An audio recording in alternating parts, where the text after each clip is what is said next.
ಬಾರೆ ಹೊರಗೆ.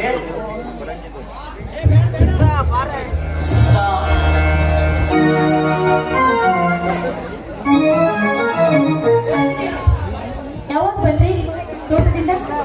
ಈ ನಿನ್ನ ಮುತ್ತ ದರ್ಶನ ನೋಡಲು ಬಂದಿದ್ದೀನ. ಯಾವಾಗ್ಲೂ ಮಾತಿನಲ್ಲಿ ಮೋಡಿ ಮಾಡಿ ಮಾತಾಡುವ ಸ್ವಭಾವ ನಿಮ್ಮದು ಸ್ವಾಮಿ. ಆ ದೇವರ ಹತ್ರ ನಾನು ಏನು ಅಂತ ಕೇಳ್ಕೊಳ್ಳಿ.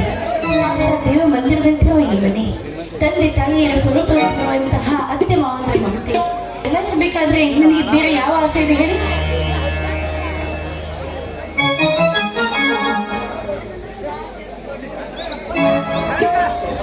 ಈ ನಿನ್ನ ಮುತ್ತ ದರ್ಶನ ನೋಡಲು ಬಂದೆ. ಈ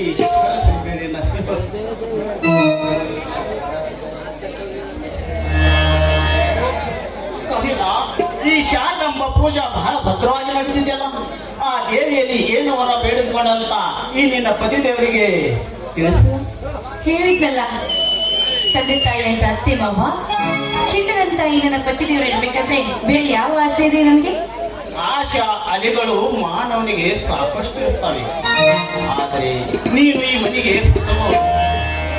ಚೇತನ ತುಂಬಿ ಸತಿ ಸ್ಥಾನ ಸ್ವೀಕರಿಸಲು ನೀನು ಯಾವತ್ತು ಮನಸ್ಸಿಗೆ ಹಚ್ಚಿಕೊಳ್ಳದೆ ಮುಂದೆ ನಡೆಯಬೇಕು. ಬಾಳ ಬಂಧನದ ಈ ಸಂಬಂಧ ಯಾವತ್ತು ನಗು ನಗುತ್ತ ನಡೆಯಬೇಕು. ನಿಮ್ಮ ಪಾದ ಸಾಕ್ಷಿಯನ್ನು ಹೇಳ್ತೀನಿ. ಸಂಸಾರ ಎಂದ ಮೇಲೆ ನಿಮ್ಮ ಮಾತೆ ಯಾವತ್ತೂ ಮೇಲು ನಡೆಯುವುದಿಲ್ಲ. ಈ ಸಂಸಾರದಲ್ಲಿ ಸಾವಿರದಷ್ಟು ಸಮಸ್ಯೆಗಳಿವೆ. ಬಂದ ಕಷ್ಟಗಳನ್ನ ನಾವು ಬದಿಗೊತ್ತಿ ನಗು ನಗುತ್ತಾ ಸಂತೋಷದ ಜೀವನ ಸಾಗಿಸ್ತೇನೆ. ನಿಮ್ಮ ಮಾತೆ ಯಾವತ್ತೂ ಮೇಲು ನಡೆಯುವುದಿಲ್ಲ. ಈಗ ಮತ್ತೆ ಬಿಟ್ಟಿದೆ, ತೆಗೆದುಕೊಳ್ಳಿ.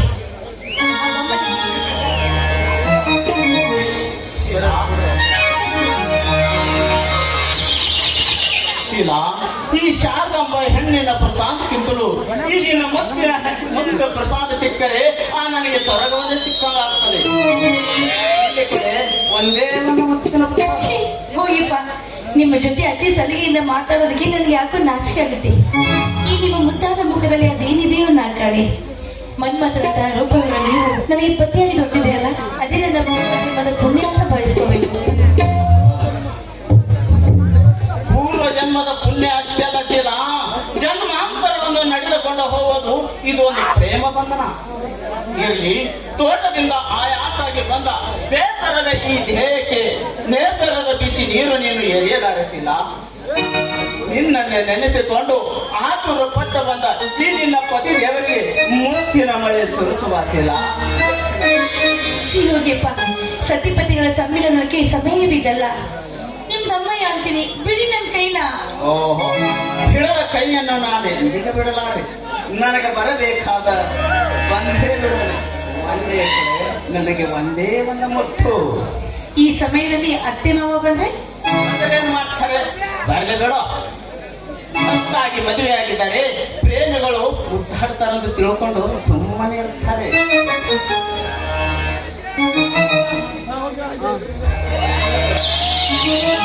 ಮಾತಿಗೆ ಉತ್ತರ ಮುತ್ತಿನಲ್ಲಿದೆ ಅಂತ ನನಗೆ ಚೆನ್ನಾಗಿ ಗೊತ್ತು. ತುಂಬಾ ಹೊತ್ತಾಯ್ತು, ಊಟ ಮಾಡಿ ಬನ್ನಿ, ಆಮೇಲೆ ಎಲ್ಲ ಹೇಳಿರಂತೆ. ಈಗ ನನಗೆ ಊಟ ಬೇಡ, ನನಗೆ ಬೇಕು, ಅದು ಎಲ್ಲರಿಗೂ ಗೊತ್ತು.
ನೀನು ದೇವಸ್ಥಾನಕ್ಕೆ ಹೋಗಿದ್ದಲ್ಲ?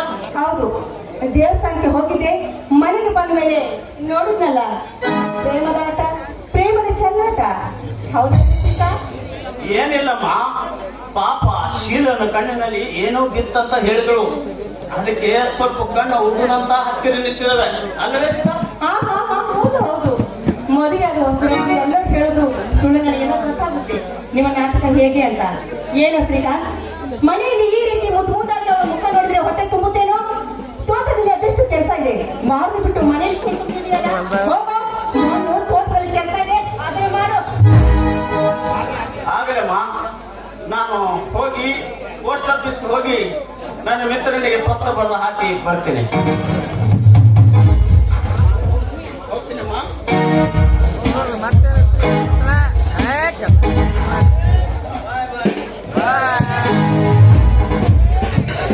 ಏನಮ್ಮ ಮಹಾರಾಣಿ, ನೀನು ನಿಂತಿದೆಯಲ್ಲ, ಏನು ಕೆಲಸ ಇಲ್ವೇನು ಮನೆಯಲ್ಲಿ? ನೋಡು, ಮನೆಯಲ್ಲಿ ಗಂಡ ಕೆಲಸಕ್ಕೆ ಹೋಗಿ ಬಂದ್ಮೇಲೆ ಅವನಿಗೆ ಹೊಟ್ಟೆ ತುಂಬಾ ಊಟ ಮಾಡಿಸ್ಬಿಟ್ಟು ಈ ರೀತಿ ಅವನ ಜೊತೆಗೆ ಚೆಲ್ಲಾಟ ಆಡ್ತಿದ್ಯಲ್ಲ, ನಾಟ್ಯವಿಲ್ವೇ ನಿನಗೆ? ಈ ಮನೆ ಅಂತ ತಿಳ್ಕೊಂಡಿಯೋ ಇಲ್ಲ ಸಿನಿಮಾ ಥಿಯೇಟರ್ ಅಂತ ತಿಳ್ಕೊಂಡಿದ್ಯಾ? ಭತ್ತನ ಮನೆಯಲ್ಲಿ ಅದೆಷ್ಟು ಬಟ್ಟೆಗಳು ಬಿಟ್ಟಿವೆ, ಹೋಗು ತೊಳೆದು ಹೋಗು. ಆಯ್ತು ಅತ್ತೆ, ಹೋಗಿ ಎಲ್ಲ ಬಟ್ಟೆಗಳನ್ನ ತೊಳೆದು ಹಾಕ್ತೀನಿ.